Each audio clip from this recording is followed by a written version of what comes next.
நான் இப்படி யோசிச்சு பாக்குறேன். மகாபாரதத்தை பத்தி இப்ப நான் இங்க நடந்து வரும்பொழுது ஒரு காட்சி வந்தது மனசுல. மகாபாரதத்துல ஒரு காட்சி வருதுங்க. மகாபாரத போர் ஏங்க வந்தது? இவ்வளவு பெரிய போர், உலகமே அழிஞ்சதுங்க, எல்லாரும் அழிஞ்சாங்க. ஏன்? என்ன காரணம்? அந்த நெருப்பு என்னது? எதனால் இந்த உலகம் அழிந்தது? குரானிலே ஒரு வார்த்தை இருக்கு, ஒவ்வொருத்தருக்கும் ஒரு பாவ கோப்பை கொடுத்திருக்கிறானா இறைவன், அதை நிரப்பிக்கலாமா? கேள்வியே கிடையாதான். அதான் லிமிட். வழிய தொடங்கிருச்சுன்னா தண்டனை தொடங்கும். பாவக்கோப்பை நிரம்பாமல் பார்த்துக் கொள்ள வேண்டும் என்பார் எங்க அப்பா. நான் யோசிச்சு பார்க்கிற, மகாபாரத போர் நடக்கிறதுக்கு முன்னால என்ன நடந்தது?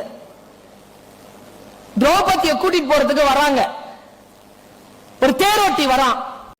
தேரோட்டி கிட்ட சொல்றா அந்த அம்மா, என்ன ஆச்சுன்னு கேக்குறா. இப்படி உன்னை வச்சு இழந்துட்டாங்கம்மா. அப்படியா? வர முடியாதுன்னு சொல்லு. காரணம் கேட்பாங்கம்மா. மாதவிடாயில இருக்கிறையா, மென்சுலேஷன் நடந்துட்டு இருக்கு, எனக்கு ஒற்றையாடையில் இருக்கிறேன், வர முடியாதுன்னு சொல்லு. இல்லம்மா கூப்பிடுறாங்க. அப்பெல்லாம் இந்த மாதிரி ஃபெமினைன்லாம் இல்லையே, வெறும் ஒரு ஆடை சுத்திக்கிட்டு உட்கார்ந்து இருக்கணும். மாதவிடாய் போய்கிட்டு இருக்கு, நான் எப்படி வருவேன்னு கேட்கிறா. மகாபாரதத்துல நீங்க படிச்சு பாத்தீங்கன்னா தெரியும், அவ கதறுவது. இல்ல இல்ல உன்னை கூட்டிட்டு போறதுக்கு வந்து வர சொன்னாங்க, போய் கூட்டி கேட்டுட்டு வா. முதல்ல அவரு தர்மர் வந்து என்ன சூதுல இழந்துட்டாருன்றாரு, டைம் கடத்துறா.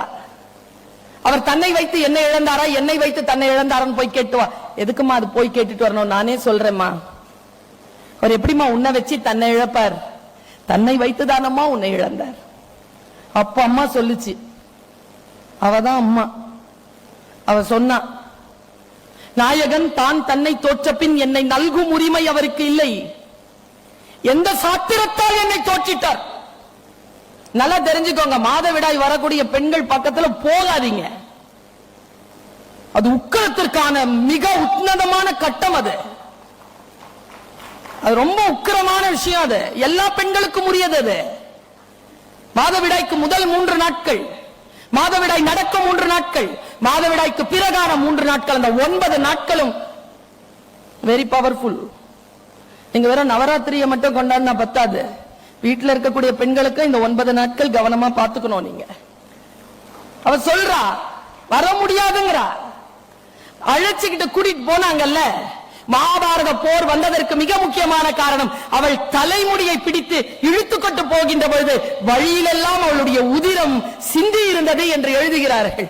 அந்த உதிரம் தான் இந்த உலகத்தை அழித்தது என்று மகாபாரத போருக்கான காரணத்தை வியாக்கியானம் சொல்லுகின்றவர்கள் சொல்கிறார்கள். சாதாரணமான விஷயம் இல்லை இது. இதோ இதே மருதுரையில 25,000 உடல்களை போஸ்ட்மார்ட்டம் செய்த ஒரு ரிட்டையர் ஆன ஒரு டாக்டர் தினமணி பத்திரிகையில இன்றிலிருந்து 25 ஆண்டுகளுக்கு முன்னால் எழுதிய கட்டுரை. அவர் சொல்றார், நான் இதுவரைக்கும் 25,000 உடல்களுக்கு மேல் நான் பார்த்திருக்கிறேன், இறந்த உடல்கள். அதில் நிறைய பெண்கள் உடல்கள், தற்கொலை செய்து செத்த உடல்களை பார்த்திருக்கிறேன். அதையெல்லாம் நான் போஸ்ட்மார்ட்டம் பண்ணும் பொழுது அந்த உடல்களில் சினை முட்டைகள் இருந்ததை நான் பார்த்திருக்கிறேன். அப்படி என்றால் மாதவிடாய்க்கான அந்த நேரத்திலோ அல்லது மாதவிடாய்க்கான முன்னால் 2 நாட்களிலோ தான் இந்த மரணம் நிகழ்ந்திருக்க வேண்டும் என்று அவர் பதிவு செய்கிறார்.